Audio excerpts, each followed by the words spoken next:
आज हम algebraic expression की एक्सरसाइज 2 स्टार्ट करने जा रहे हैं। ठीक है, पहले हम एग्जांपल के साथ समझेंगे, देन उसके बाद हम साथ ही साथ उसकी एक्सरसाइज के क्वेश्चन भी सॉल्व करेंगे। ठीक है, तो सेकंड एक्सरसाइज में है मोनोमियल्स एंड बायनोमियल्स की मल्टीप्लिकेशन। ठीक है, साथ ही में हम उसकी वेरिफिकेशन सिंप्लीफाई वाले क्वेश्चंस भी करेंगे। तो सबसे पहले देखो कि एक मोनोमियल एंड बायनोमियल को कैसे मल्टीप्लाई करते हैं। मोनोमियल क्या होता है जिसमें एक टर्म हो, बायनोमियल क्या होता है जिसमें दो टर्म्स हो, 1 एंड 2। ठीक है, ये दो टर्म्स हो गई। ठीक है, अब इनको मल्टीप्लाई करना है। तो देखो कैसे करेंगे। 3xy multiply 8x² plus 7xy। ठीक है, अब इस चीज़ को मल्टीप्लाई करना है हमने मोनोमियल को बायनोमियल के साथ। क्या करेंगे, कैसे स्टेप फॉलो करेंगे, जो मोनोमियल है उसको बायनोमियल की पहली टर्म के साथ मल्टीप्लाई करेंगे। ठीक है, फिर प्लस का साइन, देन अगर यहाँ पे माइनस का साइन होता तो माइनस डाल देते। ठीक है, तो देखो फिर मोनोमियल को सेकंड टर्म के साथ मल्टीप्लाई करेंगे बायनोमियल की। ठीक है, अब देखो तो आपको और अच्छे से क्लियर होगा। 3xy, ये 3xy लिखा मैंने मोनोमियल। अब इसको बायनोमियल की फर्स्ट टर्म के साथ मल्टीप्लाई करना है इंटू 8x² लिख दिया। अब क्या करूँगी, प्लस का साइन, फिर से ये मैंने मोनोमियल लिखा 3xy मल्टीप्लाई बायनोमियल की सेकंड टर्म 7xy। ठीक है, तो इसको अब सॉल्व करके क्या आंसर आएगा, पहले सिंबल्स को मल्टीप्लाई कर लो, सारा पॉजिटिव में ही है तो कुछ देखने की ज़रूरत नहीं है। 3 8 24। ठीक है, अब x into x² x³ y as it is, plus यहाँ पे क्या है 3 7 21, x इंटू x का स्क्वायर, y इंटू y का स्क्वायर। ठीक है, तो ये इसका आंसर आ गया। अब सिमिलरली अब हम एक्सरसाइज का क्वेश्चन देखते हैं। इसका सलूशन क्या है हमारे पास, देखो अब 4x को चाहे पीछे से मल्टीप्लाई कर लो, ये मोनोमियल है, ये बायनोमियल है। ठीक है, अब इसको हम पीछे से मल्टीप्लाई करके देख लेते हैं, आंसर सेम ही आएगा, कंफ्यूज नहीं होना है।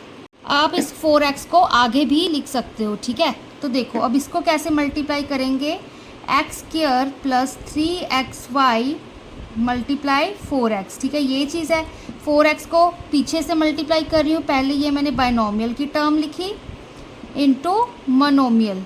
ठीक है, फिर प्लस का साइन, फिर से मैंने ये बायनोमियल की सेकंड टर्म लिखी इंटू मोनोमियल। ठीक है, ये चीज़ आ गई। अब इसको हम सॉल्व कर देंगे, सारा पॉजिटिव में तो देखने की ज़रूरत नहीं है। तो 4 1 4, x² इंटू x का cube, plus 3 4 12, x into x का स्क्वायर, यहाँ पे y, ये चीज़ आ गई। ठीक है, अब थर्ड पार्ट देखते हैं इसका। थर्ड पार्ट में क्या है, अब देखो 9pqr। ठीक है, ये मोनोमियल है, इसको मैंने बायनोमियल की फर्स्ट टर्म के साथ मल्टीप्लाई किया। फर्स्ट टर्म क्या है 2p²q। ठीक है, अब सेकंड टर्म यहाँ पे मैंने प्लस का साइन डाला, फिर से लिखा मोनोमियल को 9pqr multiply minus of 3q²r, फिर मैंने ये चीज़ लिख दी। ठीक है ना, मोनोमियल को बायनोमियल की पहली टर्म के साथ, फिर मोनोमियल को बायनोमियल की सेकंड टर्म के साथ। अब क्वेश्चन ये आता कि माइनस हम यहीं पे क्यों लिखा है हमने। ठीक है, हम लिख सकते थे इस माइनस को इसकी जगह पर भी। ठीक है ना, जब हम सेकंड टर्म सॉल्व कर रहे हैं। ठीक है, अदरवाइज़ ये क्या एक तरह से बेसिकली है, यहाँ पे हम प्लस का साइन डाल सकते हैं, यहाँ पे हमारे पास ये माइनस ऑफ 3q² बन जाएगा। ठीक है, क्योंकि प्लस माइनस माइनस, तो बेसिकली इसका कॉमन सिंबल माइनस ही होगा। ठीक है ना, कंफ्यूज नहीं होना है।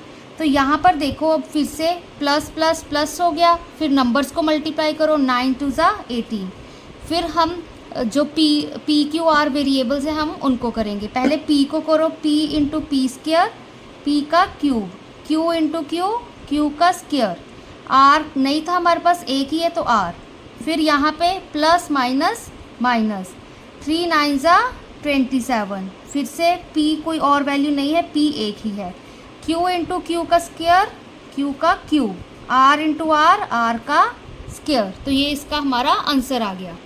लास्ट पार्ट देखिए स्टूडेंट्स इसका। अब 3/4 a², ये हमारा मोनोमियल है, 2/3 b² प्लस 8ab, ये हमारा बायनोमियल है। इसको भी हम मल्टीप्लाई करते हैं। देखो 3/4 a² लिखा, मल्टीप्लाई बाइनोमियल की पहली टर्म 2/3 बी स्क्वायर, ठीक है। फिर प्लस का साइन, फिर से हमने मोनोमियल लिखा 3/4 ए स्क्वायर मल्टीप्लाई बाइनोमियल की सेकंड टर्म 8ab, ठीक है। अब इसको सॉल्व कर लो, ठीक है। 3 के साथ 3 कैंसिल हो जाएगा, 2 1 ज़ा 2, 2 2 ज़ा 4, ठीक है।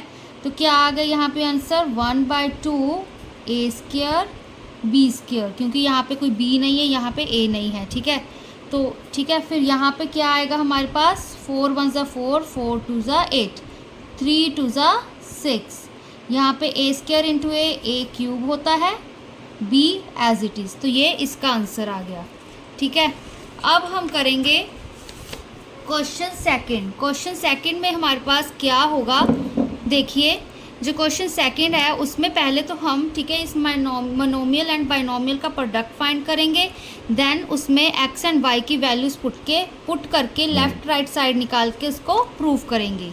तो सॉल्यूशन देखो इसका क्या है। पहले तो इसको मल्टीप्लाई करते हैं, बाइनोमियल की पहली टर्म लिखी इंटू मोनोमियल 3xy स्क्वायर, फिर प्लस का साइन, फिर से बाइनोमियल की सेकंड टर्म लिखी 9y स्क्वायर, अब फिर से मोनोमियल 3xy स्क्वायर, ठीक है। इसको सॉल्व करते हैं, पहले प्लस प्लस प्लस हो गया, फिर नंबर्स को कर लो 7 3 ज़ा 21, फिर x को कर लो, ठीक है, वेरिएबल्स अलग अलग कर लो, x इंटू एक्स का स्क्वायर, y यहाँ पर नहीं है तो यहाँ पे y का स्क्वायर, फिर प्लस 9 3 ज़ा 27, x नहीं है यहाँ पे एक ही है x, y square into y square, y की 4।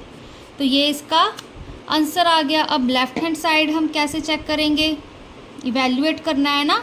तो लेफ़्ट हैंड साइड देखो, लेफ़्ट हैंड साइड ये हमारी जो क्वेश्चन दिया होता है ना, वो हमारी हमेशा लेफ़्ट हैंड साइड होती है 9y स्क्वायर 3xy स्क्वायर, ठीक है। जो हमारी इक्वल टू के, ये देखो ये चीज़ थी ना, ये हमारा इक्वल टू डाल दिया मैंने, ठीक है, यहाँ पर डाल दिया। चलो ये लेफ़्ट साइड है, ये राइट साइड है। जो इक्वल टू के लेफ़्ट में हो उसको लेफ़्ट हैंड साइड, जो इक्वल टू के राइट हैंड साइड पे हो उसको हम राइट हैंड साइड के। सो सबसे पहले मैंने ये लेफ़्ट हैंड साइड क्वेश्चन वाली लिखी। अब x की वैल्यू 2 थी, y की वैल्यू -1 थी, तो यहाँ पे पुट की क्या आया 7, x की वैल्यू थी 2 पुट कर दी, प्लस 9, y की वैल्यू है -1, उसका मैंने पुट कर दिया स्क्वायर, ठीक है। फिर यहाँ पे 3 लिखा, x की वैल्यू 2, y की वैल्यू -1, उसका स्क्वायर, ये चीज़ आ गई। तो अब क्या आएगा, इसको देखो 7 2 ज़ा 14, ठीक है। फिर -1 इंटू -1 +1, ठीक है, 9 1 ज़ा 9, तो ये लिख दिया। अब यहाँ पर -1 का स्क्वायर करोगे 1 इंटू 2 2, 2 3 ज़ा 6, 14 + 9 कितना होता है हमारे पास, देखो 14 + 9 होता है अपने को 9, 14 + 9 करना है हमने, ठीक है ना। 9 10 11 12 13, यहाँ पे 2 23 इक्वल टू 23 × 6, ठीक है। अब 23 को 6 के साथ करो, 6 3 ज़ा 18, 6 2 ज़ा 12 13, तो इसका आंसर 138 आया, ठीक है। अब राइट हैंड साइड सॉल्व करेंगे हम। राइट हैंड साइड में हमने क्या वैल्यू निकाली थी, 21 x² y² प्लस 27 xy की पावर 4। अब फिर से इसमें xy की वैल्यू पुट करेंगे, x की वैल्यू 2 थी, 2 का स्क्वायर, y की वैल्यू -1, उसका स्क्वायर, ठीक है। यहाँ पे 2 है ना पावर, यहाँ पर फिर 27 x की वैल्यू 2, यहाँ पे -1, y की वैल्यू, y की पावर थी 4, तो यहाँ पर 4 लिख दिया। अब देखो क्या आएगा, 21 मल्टीप्लाई 2 2 ज़ा 4, -1 इंटू -1 1, प्लस 27 मल्टीप्लाई 2, अब -1 की पावर 4, इवन नंबर है तो 1 आएगा हमारे पास, ठीक है। तो अब देखो 21 को 4 के साथ करो, 4 1 ज़ा 4, 4 2 ज़ा 8, ठीक है। 84 मल्टीप्लाई 1 1 नहीं हो गया, 27 इंटू 2 कितना हो गया हमारे पास, 2 7 ज़ा 14, 2 2 ज़ा 4 5, 54, 54 मल्टीप्लाई 1 यही आ गया, ठीक है। फिर 84 + 54, 4 + 4 8, 8 + 5 कितना होता है 13, तो ये हमारा 138। तो left hand side is equal to right hand side. ठीक है, तो ये हमारा इसकी ऐसे हम इसको सॉल्व करेंगे, लेफ्ट साइड राइट साइड के इक्वल आ गई। अब हम करेंगे सेकंड सम।